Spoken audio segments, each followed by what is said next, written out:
Jacques Vivet. Voilà. Alors, donc c'est notre 10e présence citoyenne devant ce Parlement. Et donc, qu'est-ce qui s'est passé depuis lundi dernier? Vous savez que le mercredi 5 juin, la Commission des relations extérieures et de la Chambre a débattu de la ratification du traité d'austérité. Et donc, sans grande surprise, l'EMR, le PS, le SPA, l'OpenVLD ont voté pour, 11 voix pour, 2 contre et le reste des abstentions. Je dois vous dire tout de suite que j'ai déjà cherché après le compte-rendu de cette commission. Il n'est toujours pas sur le site du Parlement, ce qui est quand même étonnant presque une semaine après. Alors, après le Parlement flamand, le Sénat, c'est la 3e instance qui valide ce traité et qui doit encore être ratifié par le Parlement wallon, par le Parlement bruxellois, par le Parlement germanophone et la communauté française. À ce jour, le rapport de cette commission n'est pas présent sur le site, je vous le disais tout de suite. Et qu'en est-il de l'agenda de cette semaine? Par rapport aux autres parlements, donc rien à la Chambre, rien au Parlement cette semaine, rien au Parlement bruxellois, parce que je n'ai pas réussi à accéder d'une manière efficace aux commissions. Donc, citoyens, citoyennes, le constat à ce jour de notre présence devant ces assemblées décisionnelles à gauche et à droite est vraiment utile. Le Parlement germanophone a postposé son vote. Le Sénat, par le biais des chefs de groupe, nous avait promis des auditions à la Chambre. Je dirais qu'ils ont à peu près tenu parole, si ce n'est que ces auditions auront lieu malheureusement après les votes de la Commission. Et quand on sait que tous les partis ont voté ce traité en Commission, je ne vois pas comment ils pourraient ne pas le voter au niveau de la séance plénière. Mais n'empêche qu'on a mis un pied dans la porte.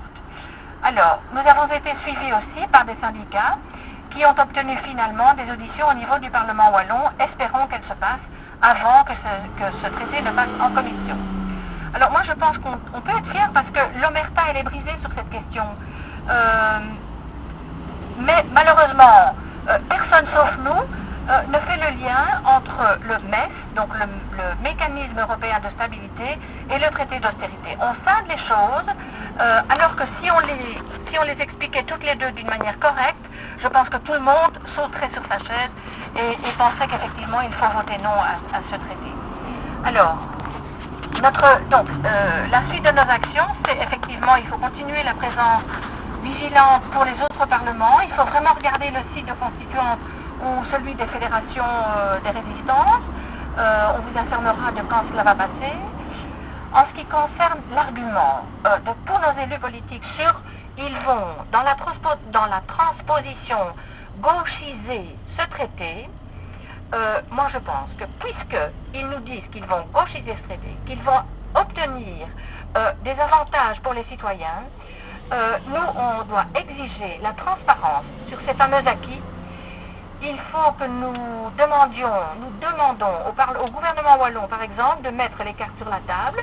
Comme ça, nous, citoyens, on pourra juger de la chose. Est-ce que c'est plus important de voter pour l'austérité en ayant ces acquis ou est-ce que ce sera l'inverse? Donc il faut absolument que nous puissions donner notre avis.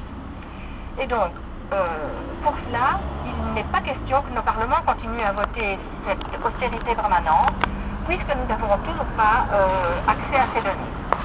Alors, ici on parle d'une gauchisation donc, de ce traité, mais il se pourrait qu'en Flandre, il y ait une idée de droitisation de ce traité. Et donc, vous savez que le gouvernement flamand, vous ne savez pas, demande à ce que le MES soit ratifié par les différents gouvernements flamands. Et donc, l'idée des Flamands, c'est de pouvoir, une fois voté ce MES, avoir l'opportunité de travailler à la scission de la dette en Belgique. Et donc, c'est une opportunité pour eux, ce sera une opportunité pour eux de lancer le débat sur la séparation du pays et un pas en plus pour eux vers l'indépendance. Donc je pense qu'il faut vraiment être très très très attentif à cela. Et donc notre agenda, eh bien le 22 juin, c'est assez rapide, Constituante propose une soirée de soutien à l'appel d'un agriculteur qui est membre de la Fédération des producteurs de lait. C'est un appel vers les citoyens pour contrer cette politique européenne destructrice pour l'agriculture, mais pour tout le reste aussi. Et donc le rendez-vous est fixé à l'école des pauvres, rue Plémont, à Namur, à 19h45, le 22 juin. Donc le second point de cette soirée sera centré sur la possibilité de l'action judiciaire appelée class action. Donc voilà, alors une autre date, le 24 juin à 11 h du matin, malheureusement, il y aura une manifestation devant le Parlement bruxellois. Donc voilà, d'ici là, moi je vous remercie d'être là et je vous donne déjà rendez-vous lundi prochain.